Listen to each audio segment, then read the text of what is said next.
Hi students, എല്ലാവരെയും നമ്മുടെ പുതിയ ക്ലാസ്സിലേക്ക് സ്വാഗതം ചെയ്യുന്നു. ഒന്നാം വർഷ ഹയർ സെക്കൻഡറി കൊമേഴ്സ് വിദ്യാർത്ഥികളുടെ അക്കൗണ്ടിംഗ് പരിചയപ്പെടുന്ന 3 ക്ലാസ്സുകൾ നമ്മൾ പിന്നിട്ട് കഴിഞ്ഞിരിക്കുന്നു. അതിലൂടെ നമ്മൾ അക്കൗണ്ടിങ്ങിൻ്റെ ചില പ്രത്യേക പദങ്ങൾ, നമ്മൾ അറിഞ്ഞിരിക്കേണ്ട ചില പദങ്ങളാണ് പരിചയപ്പെട്ടത്. ഇന്ന് ഈ ക്ലാസ്സിലൂടെ നമ്മൾ അക്കൗണ്ടിങ് എന്താണെന്ന് മനസ്സിലാക്കാൻ പോവുകയാണ്. അക്കൗണ്ടിങ്ങിൻ്റെ മീനിങ് എന്താണ്, അതിനെ എങ്ങനെ ഡിഫൈൻ ചെയ്യാം, അതിൻ്റെ ഡെഫിനിഷൻ എന്താണ്, ആ രൂപത്തിലുള്ള കാര്യങ്ങളാണ് നമ്മളിന്ന് ഈ വീഡിയോയിലൂടെ പരിചയപ്പെടാൻ പോകുന്നു.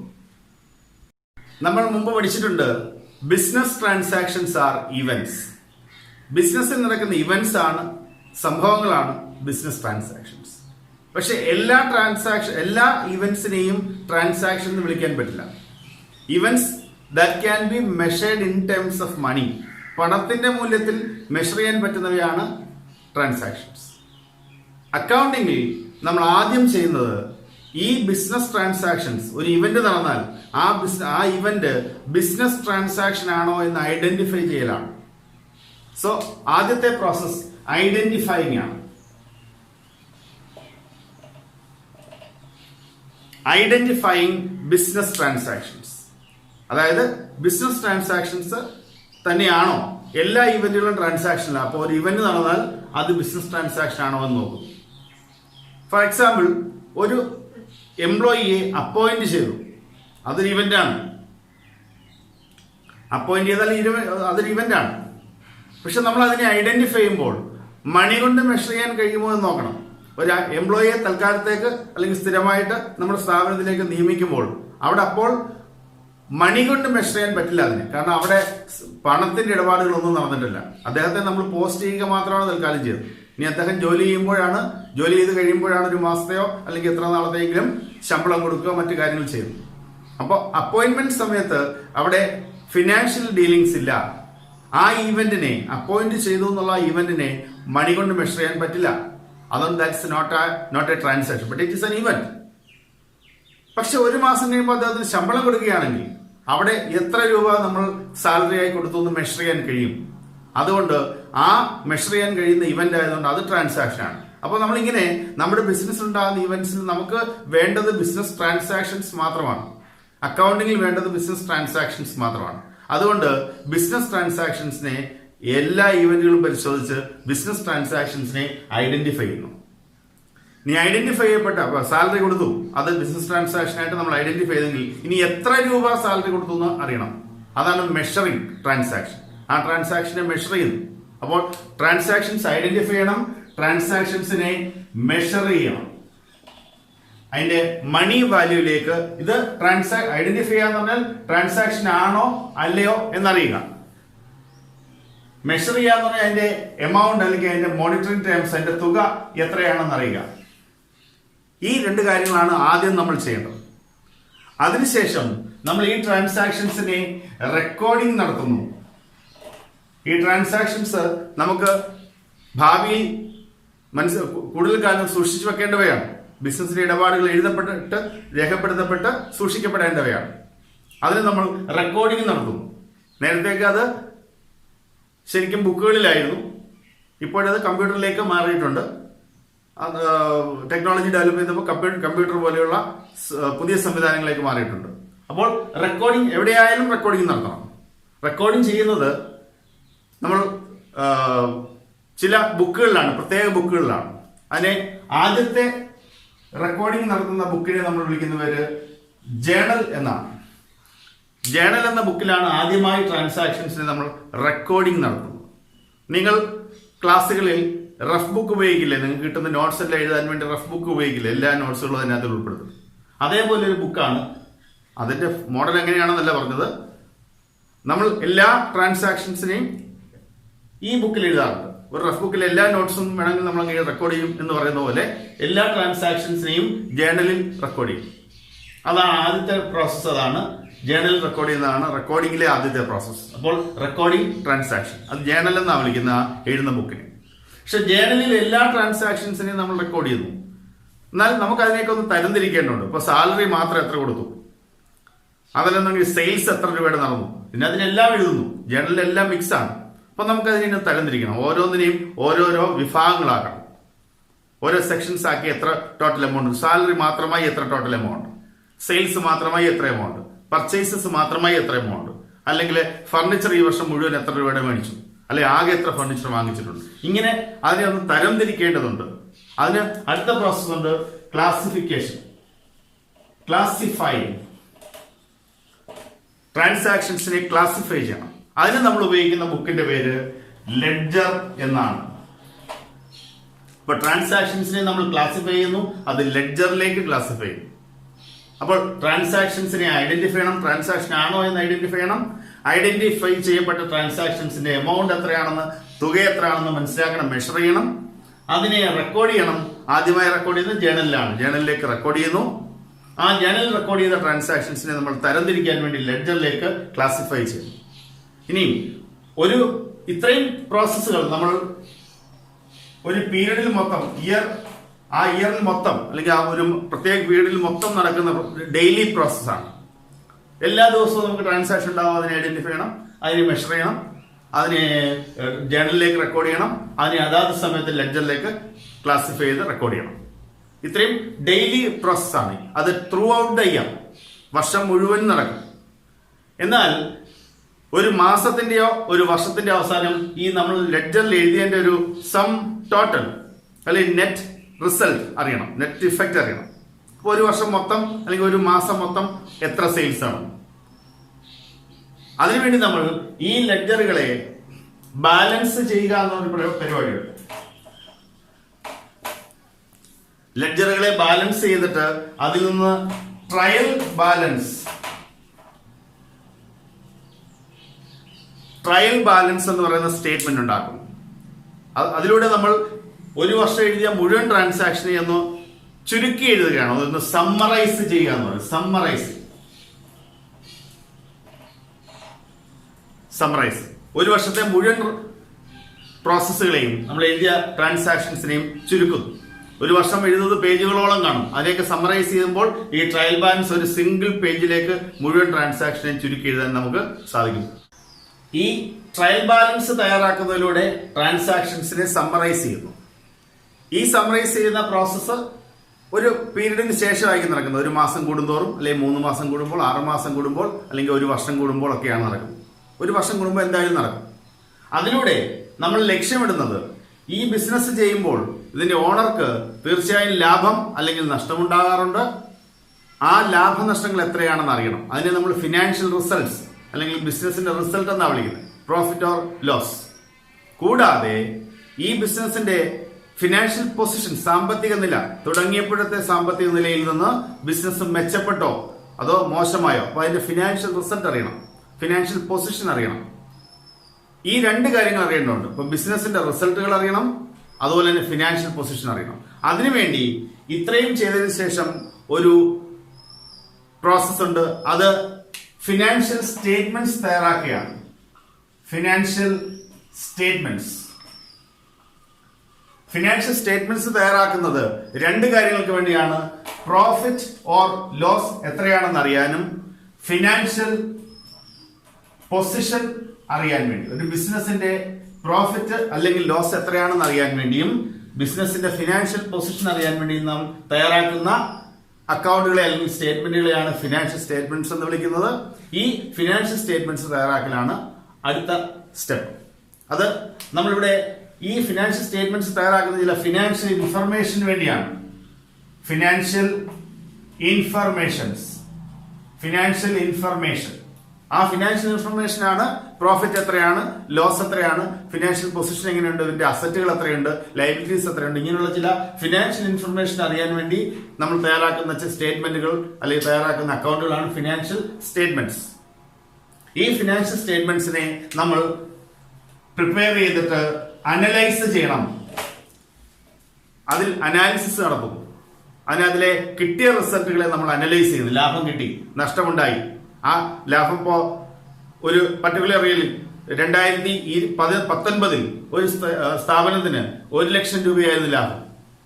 ഇപ്പൊ ഈ വർഷം നമ്മൾ കാൽക്കുലേറ്റ് ചെയ്തപ്പോൾ 1,50,000 രൂപ ലാഭം കിട്ടിയിരിക്കുന്നു.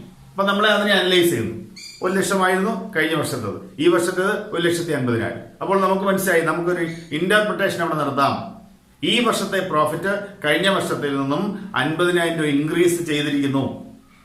ഈ വർഷത്തെ പ്രോഫിറ്റിനെ കഴിഞ്ഞ വർഷത്തെ പ്രോഫിറ്റ് 1 ലക്ഷമായിരുന്നിടത്ത് ആ 1 ലക്ഷത്തിന്റെ പകുതി കൂടി കൂടിയിട്ടുണ്ട്. ഒരു 50% ഇൻക്രീസ് കൂടി കഴിഞ്ഞ വർഷത്തിൽ നിന്ന് ഈ വർഷത്തിലേക്ക് വന്നപ്പോൾ ഉണ്ടായിട്ടുണ്ട്. അതൊക്കെ അതിന് ഇന്റർപ്രിട്ടേഷൻസ് ആണ്. അപ്പൊ നമ്മുടെ ബിസിനസിന്റെ പുരോഗതി അത് കാണിക്കുന്നു. മറ്റു ചില കാര്യങ്ങൾ കൂടി ഇതിനകത്തുനിന്ന് മനസ്സിലാക്കാൻ കഴിയും. അതിനെയാണ് ഇന്റർപ്രിട്ടേഷൻ എന്ന് വിളിക്കുന്നത്. അനലൈസ് ചെയ്യുമ്പോൾ നമുക്ക് ഇന്റർപ്രിട്ടേഷൻ നടത്താൻ കഴിയും. ഇന്റർപ്രിട്ടേഷൻ, ഇന്റർപ്രിട്ടിങ്. ഈ കിട്ടിയ ഫിനാൻഷ്യൽ ഇൻഫർമേഷനെ അനലൈസ് ചെയ്യുന്നു, അനലൈസിംഗ് നടത്തുന്നു, അതിനെ ഇന്റർപ്രിട്ടേഷൻ നടത്തുന്നു അല്ലെങ്കിൽ ഇന്റർപ്രറ്റ് ചെയ്യുന്നു. ഈ കിട്ടിയ റിസൾട്ടുകളെ ഇനി നമ്മുടെ ബിസിനസ്സിൽ ഈ അക്കൗണ്ടിങ് ഇൻഫർമേഷൻ ഉപയോഗിക്കുന്ന ഒരുപാട് പേരുണ്ട്. നമ്മുടെ അക്കൗണ്ടിങ്ങിന്റെ വിവരങ്ങൾ, ലഭ്യമാകുന്ന വിവരങ്ങൾ ഉപയോഗിക്കേണ്ട കുറെ ആളുകളുണ്ട്. അവരെ യൂസേഴ്സ് ഓഫ് അക്കൗണ്ടിങ് എന്നാണ് വിളിക്കുന്നത്. യൂസേഴ്സ്. ബിസിനസിന്റെ മാനേജ്മെന്റിന് തീരുമാനങ്ങൾ എടുക്കണമെങ്കിൽ ഈ ബിസിനസിനെ സംബന്ധിച്ച വിവരങ്ങൾ വേണം. മുമ്പേ പറഞ്ഞതുപോലെ ബിസിനസിന്റെ ലാഭം കൂടി, അത് അവരുടെ തീരുമാനങ്ങളെ സ്വാധീനിക്കുന്ന ഒരു ഘടകമാണ്. ലാഭം കൂടിയെങ്കിൽ ഏതൊക്കെ മേഖലയിൽ ലാഭം കൂടി, അപ്പൊ ആ ബിസിനസ് ഏതൊക്കെയാണെന്ന് നമുക്ക് കണ്ടുപറഞ്ഞ് അത്തരം മേഖലയെ നമുക്ക് കൂടുതൽ ശ്രദ്ധിക്കണോ വേണ്ടായോ എന്ന് തീരുമാനിക്കാൻ കഴിയും. അല്ലെങ്കിൽ ഒരു മേഖലയിൽ നഷ്ടമുണ്ടായി, അപ്പൊ ആ പറയുന്ന പർട്ടിക്കുലർ ഐറ്റം ഒരു പ്രൊഡക്റ്റിലാണ് നഷ്ടമുണ്ടായതെങ്കിൽ ആ പ്രൊഡക്റ്റ് നിർത്തണോ, ഇനിയിപ്പോ നമുക്ക് അതിന്റെ ബിസിനസ് വേണ്ടായോ, ഇത്തരം തീരുമാനങ്ങൾ എടുക്കാൻ ഈ ബിസിനസ് ഇൻഫർമേഷൻ സഹായിക്കും. അതിലൊരു യൂസർ അതുകൊണ്ട് നമ്മുടെ ബിസിനസ്സിലെ ഓണേഴ്സും മാനേജ്മെന്റും തന്നെയാണ്. പുറത്തുള്ളവരുണ്ട്, ബാങ്കുകൾ. നമ്മുടെ ബിസിനസ്സിന് ലോൺ ആവശ്യമായി വരുന്നു, നമ്മൾ ബാങ്കിൽ ആപ്ലിക്കേഷൻ കൊടുക്കുന്നു. അപ്പൊ അവർക്ക് നമുക്ക് ഈ സ്ഥാപനത്തിന് ലോൺ തരണമെന്ന് തീരുമാനിക്കണമെങ്കിൽ, ഡിസിഷൻ എടുക്കണമെങ്കിൽ നമ്മളെ സംബന്ധിച്ച വിവരങ്ങൾ വേണം, ഇൻഫർമേഷൻ വേണം, ഫിനാൻഷ്യൽ ഇൻഫർമേഷൻ വേണം. നമ്മുടെ സാമ്പത്തിക സ്ഥിതി മെച്ചമാണോ, മോശമാണെങ്കിൽ നമുക്ക് ലോൺ തന്നാൽ അവർക്ക് തിരിച്ചു കൊടുക്കാൻ നമ്മളെ കൊണ്ട് സാധിക്കാതെ വരും, ബാങ്കിന് നഷ്ടം ഉണ്ടാവും. അപ്പൊ മെച്ചമാണെന്ന് അറിയണമെങ്കിൽ നമ്മുടെ ഇവിടുത്തെ ഫിനാൻഷ്യൽ ഇൻഫർമേഷൻ, നമ്മുടെ അക്കൗണ്ടുകളിൽ ഈ തയ്യാറാക്കിയ ഫിനാൻഷ്യൽ സ്റ്റേറ്റ്മെന്റ്സ് കൊടുക്കാം. അപ്പൊ ഈ ഫിനാൻഷ്യൽ ഇൻഫർമേഷൻ നമ്മൾ തയ്യാറാക്കുന്നത്, ഇന്റർപ്രറ്റ് ചെയ്യുന്നത്, അനലൈസ് ചെയ്യുന്നതൊക്കെ യൂസേഴ്സിന് വേണ്ടിയാണ്. അവർക്ക് കൊടുക്കുക, അവർക്ക് കമ്മ്യൂണിക്കേറ്റ് ചെയ്യുക.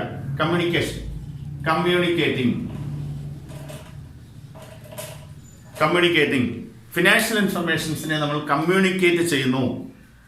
ഇത്രയും കാര്യങ്ങളാണ് ഒരു അക്കൗണ്ടിങ് പ്രോസസ്സിൽ വരുന്നത്. ഇത്രയും ചെയ്യുന്ന ഒരു പ്രോസസ്സാണ്, ഒരു കണ്ടിന്യൂസ് പ്രോസസ്സാണ്, അല്ലെങ്കിൽ ഒരു വലിയൊരു പ്രോസസ്സാണ് നമ്മുടെ അക്കൗണ്ടിങ് എന്ന് പറയുന്നത്. അപ്പൊ അക്കൗണ്ടിങ്ങിന്റെ മീനിങ് വളരെ ലളിതമായി പറഞ്ഞാൽ ഇത്രയും കാര്യങ്ങൾ ഉൾക്കൊള്ളുന്ന, ഇത്രയും സ്റ്റെപ്പുകൾ അല്ലെങ്കിൽ ഇത്രയും ആക്ടിവിറ്റീസ് ഉൾപ്പെടുന്ന ഒരു കാര്യമാണ് അക്കൗണ്ടിങ്. അപ്പോ ഇതിനെ നമ്മൾ കണക്ട് ചെയ്ത് പറയുകയാണെങ്കിൽ accounting is the process. Accounting is the process of identifying, measuring, recording and classifying business transactions. Classifying and summarising business transactions. അത്രയും കാര്യങ്ങൾ ഈ ബിസിനസ് ട്രാൻസാക്ഷൻസിന് നമ്മൾ തൽക്കാലം ചെയ്യുന്നു. അതിനുശേഷം നമ്മൾ കൂടുതൽ അതിനെ ഫിനാൻഷ്യൽ സ്റ്റേറ്റ്മെന്റ്സ് ആക്കിയതിനു ശേഷം പിന്നീട് അനലൈസിങ്ങും ഇന്റർപ്രറ്റിങ്ങും അത് കമ്മ്യൂണിക്കേറ്റിംഗ് കാര്യങ്ങൾ കൂടി പിന്നീട് വരുന്നു. അപ്പോ ബിസിനസ് ട്രാൻസാക്ഷൻസിനെ ഐഡന്റിഫൈ ചെയ്യുന്നു, ബിസിനസ് ട്രാൻസാക്ഷൻസിനെ മെഷർ ചെയ്ത് എത്ര രൂപയാണ് അല്ലെങ്കിൽ എത്ര ക്വാണ്ടിറ്റി, അതിന്റെ എമൗണ്ട് അല്ലെങ്കിൽ അതിന്റെ തുക എത്രയാണെന്ന് കണ്ടുപിടിക്കുന്നു, റെക്കോർഡ് ചെയ്യുന്നു ജേണലിലേക്ക്, പിന്നെ ലെഡ്ജറിലേക്ക് ക്ലാസിഫൈ ചെയ്ത് എഴുതുന്നു, അതിനെ സമ്മറൈസ് ചെയ്യുന്നു, ബാലൻസ് ചെയ്തുകൊണ്ട് ട്രയൽ ബാലൻസ് പ്രിപ്പയർ ചെയ്തുകൊണ്ട്, ട്രയൽ ബാലൻസ് എന്ന് പറയുന്ന ഒരു സ്റ്റേറ്റ്മെന്റ് പ്രിപ്പയർ ചെയ്തുകൊണ്ട് അതിനെ ചുരുക്കി എഴുതുന്നു, സമ്മറൈസ് ചെയ്യുന്നു. ഇത്രയുമാണ് ട്രാൻസാക്ഷനെ ആദ്യം നമ്മൾ ചെയ്യുന്നത്. കൂടാതെ ഫിനാൻഷ്യൽ സ്റ്റേറ്റ്മെന്റ്സ് തയ്യാറാക്കുന്നതിലൂടെ ഫിനാൻഷ്യൽ ഇൻഫർമേഷൻ നമ്മൾ അനലൈസ് ചെയ്യുകയാണ്, അതിനെ ഇന്റർപ്രറ്റ് ചെയ്യുകയാണ്, അതിനെ യൂസേഴ്സിന് കമ്മ്യൂണിക്കേറ്റ് ചെയ്യാണ്. അപ്പോൾ accounting is the process of identifying, measuring, recording, classifying and summarising business transactions and analysing, interpreting and communicating the accounting information. ഇത്രയുമാണ് അക്കൗണ്ടിങ് ചെയ്യുന്നത് ചുരുക്കി പറഞ്ഞത്. അപ്പൊ അക്കൗണ്ടിങ്ങിനതിൽ നടക്കുന്ന പ്രോസസ്സുകൾ ചേർത്തെന്ന് പറഞ്ഞാൽ എന്താണ് അക്കൗണ്ടിങ് അല്ലെങ്കിൽ എന്താണ് അക്കൗണ്ടിങ് നടക്കുന്നതെന്ന് നമുക്ക് മനസ്സിലാവും. അക്കൗണ്ടിങ് ഇൻഫർമേഷൻ അല്ലെങ്കിൽ ഫിനാൻഷ്യൽ ഇൻഫർമേഷനെ അനലൈസ് ചെയ്യുന്നുണ്ട്, അവസാനം അവയെ ഇന്റർപ്രറ്റ് ചെയ്യുന്നുണ്ട്, അവയെ കമ്മ്യൂണിക്കേറ്റ് ചെയ്യുന്നുണ്ട്. So accounting is the process of identifying, measuring ഉണ്ട്, ഐഡന്റിഫൈയിങ് ഉണ്ട്, മെഷറിംഗ് ഉണ്ട്, recording, classifying and summarising business transactions and analysing, interpreting and communicating the financial information. ഇത്രയും ആണ് ഒരു അക്കൗണ്ടിംഗ് പ്രോസസ്സിൽ നടക്കുന്നത്. സോ മീനിങ് ഓഫ് അക്കൗണ്ടിംഗ് ഇങ്ങനെ നമുക്ക് ചുരുക്കി പറയാൻ കഴിയും. അടുത്തതായിട്ട് നമുക്ക് അക്കൗണ്ടിങ്ങിന്റെ ഡെഫിനിഷൻ നോക്കാം. ഒരുപാട് ഡെഫിനിഷൻസ് ഉണ്ട്. എങ്കിലും അക്കൗണ്ടിങ്ങിന്റെ പ്രോസസ്സുകളും അല്ലെങ്കിൽ അതിന്റെ ക്യാരക്ടറിസ്റ്റിക്സും ഒക്കെ കൂടുതൽ വെളിപ്പെടുത്തുന്ന ഒരു നല്ല ഡെഫിനിഷൻ എന്ന നിലയിൽ AICPAയുടെ ഡെഫിനിഷനാണ് നമ്മൾ പഠിക്കുന്നത്. AICPA ഷോർട്ട് ഫോം ആണ്. അതിന്റെ full form American institute of certified public accountants. American institute of certified public accountants ഇതൊരു അമേരിക്കയിലെ ഒരു അക്കൗണ്ടിങ് ഇൻസ്റ്റിറ്റ്യൂട്ട് ആണ്. സർട്ടിഫൈഡ് പബ്ലിക് അക്കൗണ്ടൻസിന്റെ ഒരു ഇൻസ്റ്റിറ്റ്യൂട്ട് ആണ്. അവര് ഇതിന്റെ എക്സ്പേർട്ടുകളാണ്, അക്കൗണ്ടിങ് രംഗത്ത് വിദഗ്ധരാണ്. അവർ കൊടുത്തിട്ടുള്ള ഡെഫിനിഷനാണ് നമ്മൾ മനസ്സിലാക്കാൻ പോകുന്നത്. അപ്പോൾ ഇത് അക്കൗണ്ടിങ്ങിന്റെ പൂർണ്ണമായ ഡെഫിനിഷനാണ്. അതിൽ അക്കൗണ്ടിങ്ങിന്റെ ഏതാണ്ട് എല്ലാ പ്രത്യേകതകളും ഉൾക്കൊള്ളിച്ചിട്ടുണ്ട്. AICPA പറയുന്നത്, according to AICPA, accounting is the art of recording, classifying and summarising in a significant manner and in terms of money, transactions and events which are in part at least of a financial character and interpreting the results thereof എന്നാണ് പറയുന്നത്. ഇത് ഓരോ കാര്യങ്ങളായി നമുക്ക് എടുക്കാം. Accounting എന്ന് പറഞ്ഞാൽ it is the art of recording, classifying and summarising. എന്തിനാണെന്ന് ഇതാ ഇങ്ങോട്ട് മാറി പറഞ്ഞിട്ടുണ്ട്. Transactions and events. Transactions and ഈവൻസിനെ റെക്കോർഡ് ചെയ്യുന്ന ആർട്ട്, രേഖപ്പെടുത്തുന്ന കല. കലയെന്നൊക്കെ പറഞ്ഞത് ആർട്ട് സാധാരണ നമ്മൾ ഉദ്ദേശിക്കുന്ന കലാരൂപമായിട്ടല്ല. ഏതൊരു കലയ്ക്കും അത് ചെയ്യണമെങ്കിൽ കൃത്യമായ തിയററ്റിക്കൽ നോളജ് ഉണ്ടാവണം. അത് ചെയ്യാനൊരു പ്രാക്ടീസ് ഉണ്ടാവണം. അത് ചെയ്യുമ്പോൾ അതിന്റെ ഒരു ഗ്രേസ് ഉണ്ടാവുകയും ചെയ്യും. അതുപോലെയാണ് അക്കൗണ്ടിങ്. അക്കൗണ്ടിങ് അറിയണം, അതിന്റെ തിയററ്റിക്കൽ ബാക്ക്ഗ്രൗണ്ട് നമ്മൾ മനസ്സിലാക്കണം. അതാണ് നമ്മളിപ്പോൾ പഠിച്ചുകൊണ്ടിരിക്കുന്നത്. അതുപോലെ അത് ചെയ്യാൻ പ്രാക്ടീസ് ചെയ്യണം, അത് ചെയ്യാൻ അറിയണം. അത് ചെയ്തു കഴിഞ്ഞാൽ കൃത്യമായ ഒരു റിസൾട്ട് ഉണ്ട്. അതുകൊണ്ടാണ് അക്കൗണ്ടിങ് ഒരു ആർട്ടാണെന്ന് പറയുന്നത്. എന്തെല്ലാം ചെയ്യുന്ന ആർട്ടാണ്. Accounting is the art of recording business transaction അല്ലെങ്കിൽ ട്രാൻസാക്ഷൻസ് ആൻഡ് ഇവന്റ്സ്. ഒരു ബിസിനസ് ഉണ്ടാകുന്ന ട്രാൻസാക്ഷൻസിനെയും ഇവന്റ്സിനെയും റെക്കോർഡ് ചെയ്യുന്നു, രേഖപ്പെടുത്തുന്നു. നമ്മൾ മുമ്പേ പറഞ്ഞാണ് ജേണലുകളിലേക്ക്, ജേണൽ എന്ന് പറയുന്ന ബുക്കുകളിലേക്ക് റെക്കോർഡ് ചെയ്യുന്നു. അടുത്തതായി ക്ലാസിഫൈ ചെയ്യുന്നു, ഇവയെ തരംതിരിക്കുന്നു, ലെഡ്ജറുകളിലേക്ക് തരംതിരിക്കുന്നു. അടുത്തത് സമ്മറൈസ് ചെയ്യുന്നു, അക്കൗണ്ടുകളെ അല്ലെങ്കിൽ ലെഡ്ജറുകളെ ബാലൻസ് ചെയ്ത് ട്രയൽ ബാലൻസ് ഉണ്ടാക്കുന്നതിലൂടെ ട്രാൻസാക്ഷൻസിനെ നമ്മൾ സമ്മറൈസ് ചെയ്യുന്നു. അത് എങ്ങനെയെങ്കിലും അല്ല, അതിന് ചില നിയതമായ രീതികളുണ്ട്. സിഗ്നിഫിക്കന്റ് മാനർ, അതിന് ചില പ്രത്യേകമായ മാനറുണ്ട്, രീതികളുണ്ട്. അതുപോലെ തന്നെ അത് ഇൻ ടേംസ് ഓഫ് മണി ആയിരിക്കണം. അതാണ് നമ്മൾ മുമ്പ് പറഞ്ഞത്. മണി ടേംസിലുള്ളവ മാത്രമേ, മെഷർ ചെയ്യാൻ പറ്റുന്നവ മാത്രമേ നമ്മൾ ട്രാൻസാക്ഷൻസ് ആയിട്ട് നമ്മൾ കണക്കാക്കുന്നുള്ളൂ. അപ്പോൾ transactions in terms of money ആയിരിക്കണം. അതിനെ റെക്കോർഡ് ചെയ്യുന്നതും ക്ലാസിഫൈ ചെയ്യുന്നതും സമ്മറൈസ് ചെയ്യുന്ന ഒരു സിഗ്നിഫിക്കന്റ് മാനറിലായിരിക്കണം. അങ്ങനെ ചെയ്യുന്ന ആർട്ടാണ് അക്കൗണ്ടിങ്. അതുകൊണ്ട് തീർന്നില്ല.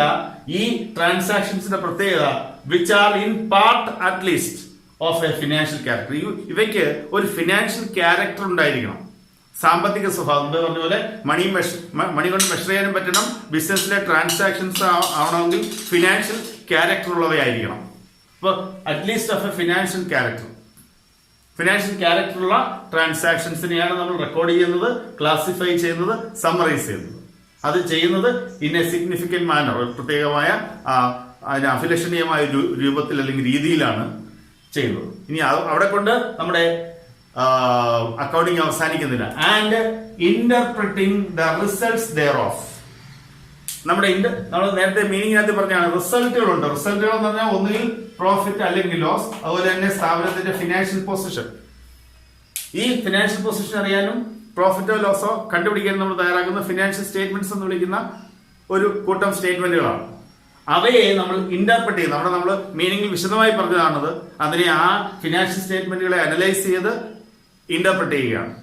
അപ്പോൾ നമുക്ക് കിട്ടുന്ന ഈ ഫിനാൻഷ്യൽ ഇൻഫർമേഷൻ ആണ് നമ്മൾ യൂസേഴ്സിന്, ഇതിന്റെ ആവശ്യക്കാർക്ക് കമ്മ്യൂണിക്കേറ്റ് ചെയ്യുന്നത്. അതെല്ലാം ചെയ്യുന്നതാണ് അക്കൗണ്ടിങ്. ഇതിനകത്ത് നമ്മൾ ഇന്റർപ്രറ്റിംഗ് എന്നുള്ള ഒരു ഒറ്റ വാക്കിൽ അത് ഒതുക്കുന്നത് മാത്രം. അപ്പോൾ ഇവിടെ ഇന്റർപ്രറ്റിംഗ് ദ റിസൾട്ട്സ്, നമ്മുടെ ഈ ബിസിനസ്സിനുണ്ടാകുന്ന ലാഭനഷ്ടങ്ങളെ ഇന്റർപ്രറ്റ് ചെയ്യുകയും ചെയ്യും. അപ്പോൾ ചുരുക്കി ഇങ്ങനെ നമുക്ക് പറയാം, ഒരു ബിസിനസ്സിലുള്ള അല്ലെങ്കിൽ ബിസിനസ് ഉണ്ടാകുന്ന ഫിനാൻഷ്യൽ ക്യാരക്ടറിലുള്ള മണി കൊണ്ട് മെഷർ ചെയ്യാൻ കഴിയുന്നതായ ട്രാൻസാക്ഷൻസ് ആൻഡ് ഇവന്റ്സിനെ ഒരു സിഗ്നിഫിക്കന്റ് മാനറിൽ റെക്കോർഡ് ചെയ്യുകയും ക്ലാസിഫൈ ചെയ്യുകയും സമ്മറൈസ് ചെയ്യുകയും ചെയ്തുകൊണ്ട് അതിന്റെ റിസൾട്ടുകളെ ഇന്റർപ്രറ്റ് ചെയ്യുകയും ചെയ്യുന്ന ഒരു ആർട്ടാണ് അക്കൗണ്ടിങ് എന്നാണ് AICPAയുടെ ഡെഫിനിഷന്റെ ഒരു ചുരുക്ക രൂപത്തിൽ നമുക്ക് മനസ്സിലാക്കാൻ കഴിയുന്നത്. അതുകൊണ്ട് നമുക്ക് ഒന്നുകൂടെ പറയാം, accounting is the art of recording. Record ചെയ്യുന്ന art, classifying and summarising in a significant manner and in terms of money, transactions and events which are in part at least of a financial character and interpreting the results thereof. അവിടെ നിന്നുണ്ടാകുന്ന result, thereof എന്ന് പറഞ്ഞാൽ അതാണ് ബിസിനസ്സിൽ നിന്നുണ്ടാകുന്ന അല്ലെങ്കിൽ accounting പ്രോസസ്സിൽ നിന്നുണ്ടാകുന്ന റിസൾട്ടുകൾ, അതിനെ ഇന്റർപ്രറ്റ് ചെയ്യുന്ന അവസരമായി. അപ്പോൾ ബിസിനസ് ട്രാൻസാക്ഷൻസിനെ ഏറ്റവും ലളിതമായി പറഞ്ഞാൽ ഒരു ബിസിനസ്സിൽ ഉണ്ടാകുന്ന ട്രാൻസാക്ഷൻസിനെ റെക്കോർഡ് ചെയ്ത് ക്ലാസിഫൈ ചെയ്ത് സമ്മറൈസ് ചെയ്ത് അതിൽ നിന്ന് അതിന്റെ ഫിനാൻഷ്യൽ റിസൾട്ടുകൾ കണ്ടുപിടിച്ച് അതിനെ ഇന്റർപ്രറ്റ് ചെയ്യുകയും ആവശ്യക്കാർക്ക് ലഭ്യമാകുകയും ഇൻഫർമേഷൻ കമ്മ്യൂണിക്കേറ്റ് ചെയ്യുകയും ചെയ്യുന്ന ഒരു ആർട്ട്, ഒരു രീതിയാണ് നമ്മുടെ അക്കൗണ്ടിങ്. ഇതാണ് ഇതിന്റെ ഡെഫിനിഷന്റെ ഏറ്റവും ചുരുങ്ങിയ അർത്ഥം. ഈ ക്ലാസ്സിലൂടെ നമ്മൾ അക്കൗണ്ടിങ് എന്താണെന്ന് മനസ്സിലാക്കിയിരിക്കുകയാണ്. അക്കൗണ്ടിങ്ങിന്റെ മീനിങ് എന്താണ്, അതിന്റെ ഡെഫിനിഷൻ, AICPA കൊടുത്ത ഡെഫിനിഷൻ എന്താണെന്നുള്ള കാര്യങ്ങളൊക്കെയാണ് മനസ്സിലാക്കിയിരിക്കുന്നത്. അടുത്ത വീഡിയോയിൽ നമ്മൾ അക്കൗണ്ടിങ്ങിന്റെ ഒബ്ജക്റ്റീവ്സ്, അക്കൗണ്ടിങ് ഇൻഫർമേഷന്റെ ക്യാരക്ടറിസ്റ്റിക്സ്, അതുപോലെ അക്കൗണ്ടിങ് ഇൻഫർമേഷൻ യൂസ് ചെയ്യുന്നത് ആരൊക്കെയാണ്, യൂസേഴ്സ് ഓഫ് അക്കൗണ്ടിങ് ഇൻഫർമേഷൻ ആരൊക്കെയാണ് എന്നൊക്കെ ആണ് നമ്മൾ അടുത്ത വീഡിയോയിൽ കാണാൻ പോകുന്നത്. വെയിറ്റ്.